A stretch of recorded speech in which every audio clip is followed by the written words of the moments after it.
आगे यहाँ बताते हैं गांधी दर्शन प्रभाविता, सा सत्याग्रह गीता, मीरा लहरी कथा मुक्तावली, विचित्र परिषद यात्रा, ग्राम ज्योति इत्यादि अनेकान गद पद ग्रंथान पर नितवती। अब कहते हैं पंडिता क्षमाराव जो थी वे उच्च कोटि के लेखक थी, लेखिका। और यहाँ बताते हैं कि उन्होंने जो रचना किए हैं, जैसे गांधी दर्शन प्रभाविता, ये पंडिता क्षमाराव ने रचना की है। और उन्होंने सत्याग्रह गीता की भी रचना की है, और उन्होंने मीरा लहरी की रचना की है, और उस तरह से कथा मुक्तावली की रचना भी पंडिता क्षमाराव ने ही की है, और उस तरह से ग्राम ज्योति की रचना भी पंडिता क्षमाराव ने की है, और इत्यादि ने अनेकान गद पद ग्रंथन पर नितवती। और इस तरह से अनेक प्रकार के गद और पद भाग में वर्णन किए हैं, रचना किए हैं। और अब आगे यहाँ बताते हैं वर्तमान काले लेखन रतासु कवित्रीषु पुष्पा दीक्षित, वनमाला भवालकर, मिथिलेश कुमारी मिश्र प्रभृतियों अनुदिनम संस्कृत साहित्यम पुरयंती।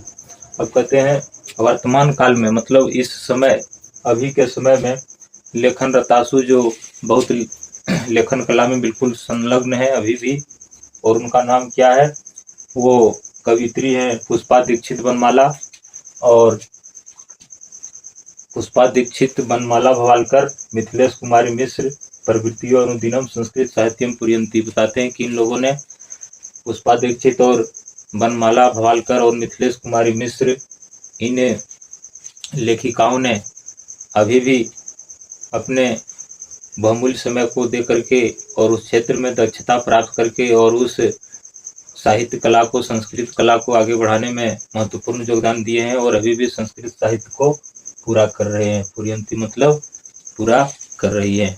और इस तरह से अब आगे सवालों का जवाब जानिए। और सबसे पहले यहाँ पर आप संधि विच्छेद देखिए। ये संस्कृत साहित्य लेखिका के जो जटिल शब्द हैं उसका संधि विच्छेद आप देखिए, और फिर कौन सब संधि से कौन शब्द आते हैं उसको भी देखिए। यहाँ पर बताते हैं संधि विच्छेदक क्रू, यहाँ बताते हैं स्त्रियोपि, उच्चारण देख लीजिए, स्त्रियोपि, स्त्रिया जोड़े पी, और ये हो जाता है विसर्ग संधि। और उस तरह से यहाँ पर देखिए प्राचीन कालात एव, उच्चारण क्या होगा, प्राचीन कालात एव, प्राचीन कालात जोड़ एव, ये हो गया व्यंजन संधि। और उसके बाद है न्यूनाधिकम, न्यून जोड़ अधिकम, और ये है स्वर्ग संधि से दीर्घ संधि। और अब यहाँ पाठे अस्मिन अति प्रसिद्धानाम, उच्चारण एक बार फिर से देख लीजिए, पाठे अस्मिन अति प्रसिद्धानाम, पाठे जोड़ अस्मिन जोड़ अति प्रसिद्धानाम, और यह है स्वर संधि। और उसके बाद चतुर्विस्ति अथर्ववेदे, उच्चारण यहाँ क्या होगा, चतुर्विस्ति अथर्ववेदे, और चतुर्विस्ति जोड़ अथर्ववेदे, और ये होगा विसर्ग संधि। अब यहाँ है वेदांत अनुशीलन प्रायः, संधि विच्छेद क्या होगा, वेदांत जोड़ अनुशीलन प्रायः, और ये स्वर संधि होगा। और अष्टम शतकम इति अनुमीते, उच्चारण एक बार देख लीजिए, अष्टम शतकम इति अनुमीते,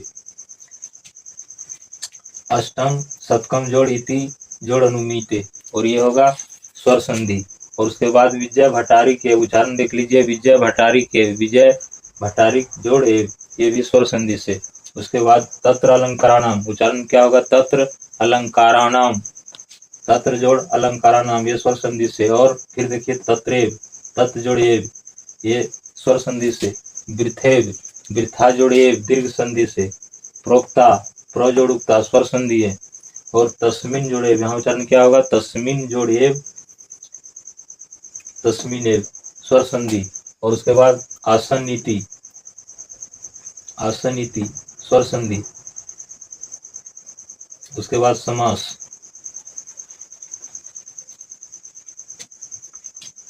समास में देख लीजिए यहाँ पर संस्कृत साहित्य षष्ठी तत्पुरुष, और प्राचीन कालात कर्मधारय समास, वैदिक युगे कर्मधारय समास, आत्मतत्वम षष्ठी तत्पुरुष समास, स्वस्वामिनो षष्ठी तत्पुरुष समास, जीवन चरितम षष्ठी तत्पुरुष, नीलोत्पलम कर्मधारय, शास्त्र शास्त्रार्थ कुशला, उच्चारण क्या होगा, शास्त्रार्थ कुशला सप्तमी तत्पुरुष, साहित्य निधिपूर्ण षष्ठी तत्पुरुष, संस्कृत साहित्य लेखिका षष्ठी तत्पुरुष, और उसके बाद स्त्री प्रत्यय से कुछ शब्द दिए गए हैं और किस तरह से दिया गया है, जिस तरह से यहाँ पर कारक जो टाप, तो ये टाप का मान क्या होता है और ये स्त्री प्रत्यय के तहत में आता है।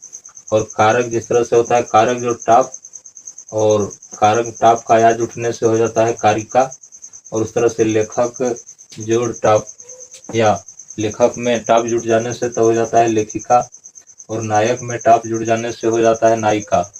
उस तरह से वाचक में टाप या अगर जुड़ता है तो वाचिका हो जाता है, और विधायक में टाप जोड़ देने से विधायिका हो जाता है। योजक जो टाप या से ओजिका हो जाता है, और धारक टाप या से धारिका हो जाता है। पालक जो टाप या से पालिका होता है, पाचक जो टाप या से पाचिका होता है। यश्व जो टाप या से अश्वा होता है, गायक जो टाप या से गायिका होता है।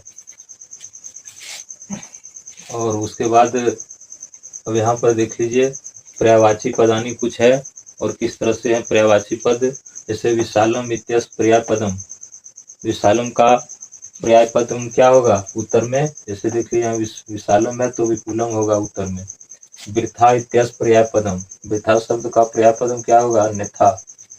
और तत्परा इत्यस पर्यायपदम, तत्परा का पर्यायपदम होगा मत्परा। वर्तते इत्यस पर्यायपदम, वर्तते का पर्यायपद होगा निवर्तते।